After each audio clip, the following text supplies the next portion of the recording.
Welcome to this edition of Under the Radar for Saturday, August 19th. And what better place to start this week than with the antics of Senator Pauline Hanson, who's pulled what can only be described as a political stunt by wearing a burqa into the Senate chamber. And this triggered the Federal Attorney General George Brandis to make the following response. We have about 500,000 Australians in this country of the Islamic faith.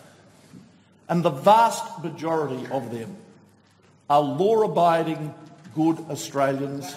And in Senator Hanson, it is absolutely consistent with being a good, law-abiding Australian and being a strict adherent Muslim. Now, Senator Hanson, for the last 4 years, I have had responsibility preeminently among the ministers, subject to the Prime Minister, for national security policy. And I can tell you, Senator Hanson, that it has been the advice of each Director General of Security with whom I have worked, and each Commissioner of the Australian Federal Police with whom I have worked, that it is vital for their intelligence and law enforcement work that they work cooperatively with the Muslim community.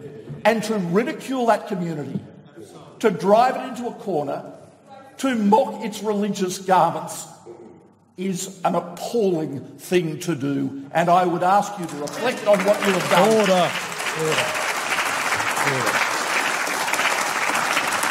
Order.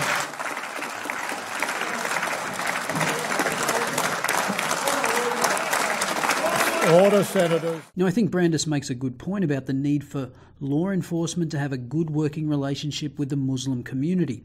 But why is that, George? Why was that your go-to? Would that have been your response if Hanson had, say, worn a turban to bring attention to the fact that Sikhs don't have to wear a helmet when riding a bicycle in some Australian states? And if not, why not? Now, that doesn't diminish his point. I do believe, given that a subsection of Muslims are prone to radicalisation and extremist tendencies, that it's vital to have good relationships between the Islamic community and law enforcement. And I think Hanson could have made a point without the stunt. But there is a legitimate debate to be had about the appropriateness of wearing the burqa in public. Even Angela Merkel recognised this last year in a speech calculated to combat her waning popularity in the wake of her lax immigration and refugee policy. Merkel said, "The full veil must be banned wherever legally possible. Showing your face is part of our way of life," she said. "Our laws take precedence over honour codes, tribal customs and Sharia." Notice she says wherever legally possible. So she wasn't calling for a blanket ban. So in practice, that may mean that if you remove a motorbike helmet when entering a bank for security purposes, then the same should apply to the burqa. You may remember last year a New South Wales District Court judge refused to allow a witness to give evidence unless she removed her veil. So there are some restrictions here in Australia. But what about in Parliament House? Well, here's the exchange that took place after the Attorney General's response. Senator Hanson: "Is the Attorney General aware that the burqa is not a religious requirement at all? My question is, will the Attorney General then ban the burqa in this House in future as a security risk? And also the fact is that people of Australia have the right to see the face of a person that they elect in this Parliament, and they are the person who is actually going to be making decisions in the Parliament on their behalf." Stephen Parry, the Senate President, then said, "Before I call the Attorney General, it is the purview of the presiding officers, not the Attorney General, to determine what happens as far as security is concerned within the Parliament House. The Speaker and I have made arrangements that anyone who enters with their face covered is clearly identified prior to entering the building. Further, the first thing ascertained when you walked into the chamber, dressed as you were, I ascertained who you were. So as long as you identify yourself before you come into the chamber, which is what Hanson did, then it would seem to be fine. Would that then apply if you wanted to wear a helmet? Just take it off for identification purposes before going in and then put it back on? I think a basic principle should be that there are no religious exemptions. If I have to wear a helmet when riding a bicycle, so should a Sikh. As in the court, if I have to show my face, your religious sensibilities should not exempt you from the same treatment. But there's also another angle. What does the full burqa represent? What's its cultural significance? Ayaan Ursi Ali wrote about this in today's Australian newspaper. Burqa debate. What's at stake is equality of women. Ali makes the claim that there are essentially two lines of argument for wearing the burqa. The first is what she calls the modesty doctrine.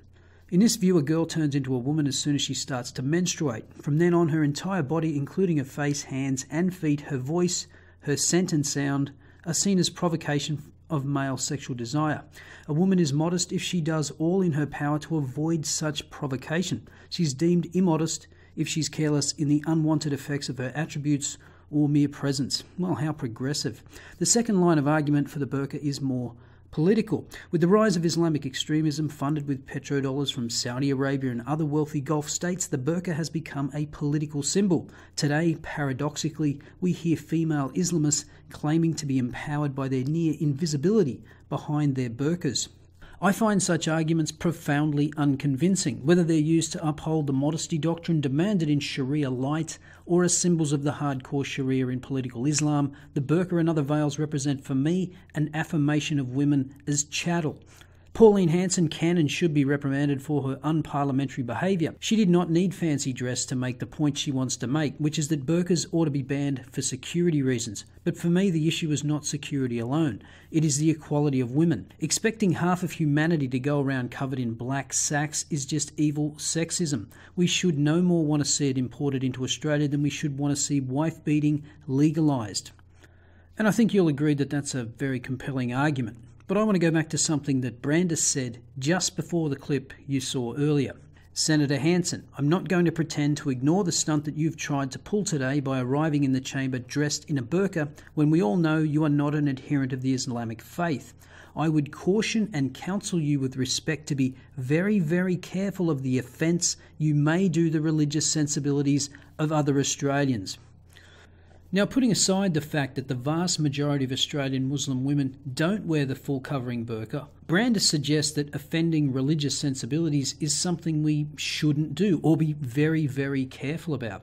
Again, I don't agree with Hanson's means of raising this issue, but I think it's our duty to mock religion when it deserves to be mocked. And I'm an equal opportunity offender. I find the story of zombie Jesus rising from the dead after 3 days as mock-worthy as Muhammad flying to heaven on a winged horse. Religious literalism is ridiculous and it should be mocked mercilessly. But again, why should we be especially careful of Islam? Well, perhaps if our political and media class had been more tolerant of mocking religious extremism instead of playing the soft bigotry of low expectations game, we wouldn't be in the state we are today, which seems to be it's fine to mock religion as long as it's not Islam, because you might make the Muslims angry and that might lead to violence. Well, how's that appeasement strategy been working out so far? Well, surely there's a more sensible discussion going on back in the UK. Not so much. Sarah Campion resigns as Labor equality spokesperson after writing Sun article on British Pakistani men. Labor's shadow equalities minister Sarah Campion has resigned from her front bench position following a row over an article she wrote in the Sun newspaper claiming British Pakistani men are raping and exploiting white girls. In a statement, the Rotherham MP said she apologised for any offence caused by the extremely poor choice of words which appeared in the tabloid newspaper 5 days ago. Well, the moment you apologised, it was over. That's your first mistake. Now, you may have noticed a small detail there, and that is that Campion is the MP for Rotherham. Where have I heard that name before? Oh, that's right. It's the place where an independent inquiry found that at least 1,400 children, most of them white girls, aged between 11 and 15, had been sexually abused over a roughly 16-year period between 1997 and 2013 by predominantly British Pakistani men. So perhaps this article could be renamed Sarah Campion Steps Down After Telling Inconvenient Truths. Now, Campion claims that the Sun newspaper altered her article and has issued a retraction. However, a spokesperson for the Sun told The Independent Sarah Campion's column, as it appeared on Friday, was approved by her team, and her advisor twice contacted us thereafter to say she was thrilled with the piece and it looked great. The column led to much anger being directed at Ms. Campion and one of her colleagues describing her as irresponsible for making blanket, radicalised, loaded statements that would set up stigmatised Pakistani boys to fail. Well, of course, we shouldn't point out that British Pakistani men have a penchant for raping young girls, because some Pakistani boys might learn that's a bad thing. Best not to talk about it and just hope it never happens again. And if it does, we'll act shocked and then shame anyone that points a finger at the perpetrators. As usual, Brendan O'Neill nailed it. This is crazy. Sarah Campion has resigned from the shadow cabinet over her Sun article saying there is a problem of Pakistani men abusing white girls. It's official now. Criticise any aspect of Islam or Muslim community life and you'll be branded racist and potentially expelled from polite society. The people shushing debate about problems in Muslim communities think they're being socially virtuous, but in fact they've made a repulsive moral decision that protecting Islam from criticism should take precedence over treating working class white girls with dignity. Yep, and that's the world we've been living in for more than a decade now, thanks to the collective cowardice of the political and media class. But don't worry, there's a new solution for dealing with sensitive subjects around Islam. Just tweet out pictures of cats. That's right, no more Je suis Barcelona or lighting up monuments in solidarity. Just tweet out cat pictures. You can't make this shit up. So remember, if you ever get the urge to say anything negative about Islam, signal your virtue by tweeting out a cat picture instead. I'll see you next time.